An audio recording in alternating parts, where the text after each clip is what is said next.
spent basically my whole career photographing social behavior, group behavior, nightclubs, basically chaos.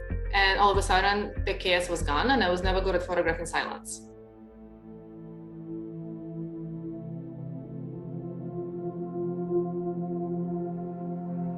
My name is Dina Litovsky. I'm a documentary photographer based in New York City. I've been living here since I immigrated with my family from Ukraine. That's pretty much how I started in photography. I just decided to take a camera to the subjects that I was interested in, which was at that time partying. It's a spectacle. So I was looking for women who were dressed up, going out, the way they were carrying themselves. I was looking at the men, looking at the women, and again, in a very blatant manner. So just kind of following the gazes.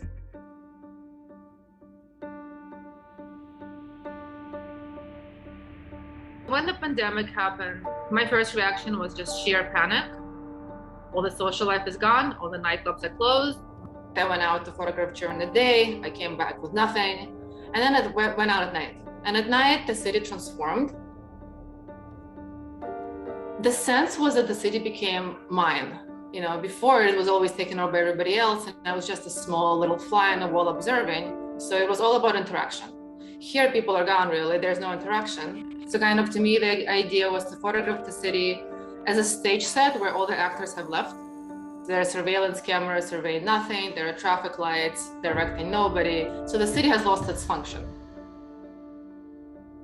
It was a pretty sketchy time in New York. I had to wait sometimes for an hour to catch one person.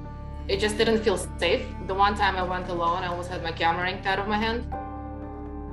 I walked everywhere, sometimes 3 hours, 4 hours a night. That was my therapy during the pandemic. You know, we're being stuck at home. I was really the only thing I had. And when the quarantine was ended and the people came back, it felt a little bit like they took the city back. It's no longer mine. To me, these two series are as opposite as they can be in their concept. The one is about interaction and social and human behavior and social life, and the other one is about the lack of all of that. And really the only thing uniting them is the night. Social life, for now, it's dead. Until it comes back, I'm trying to go into this other territory.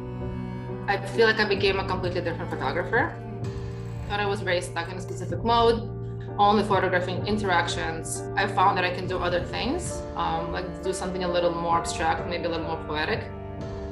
It's really just a city that inspires me constantly, and there's never a lack of subjects to photograph. I feel like I can live here my whole life and do projects on different parts of the city. I'm never gonna run out of material.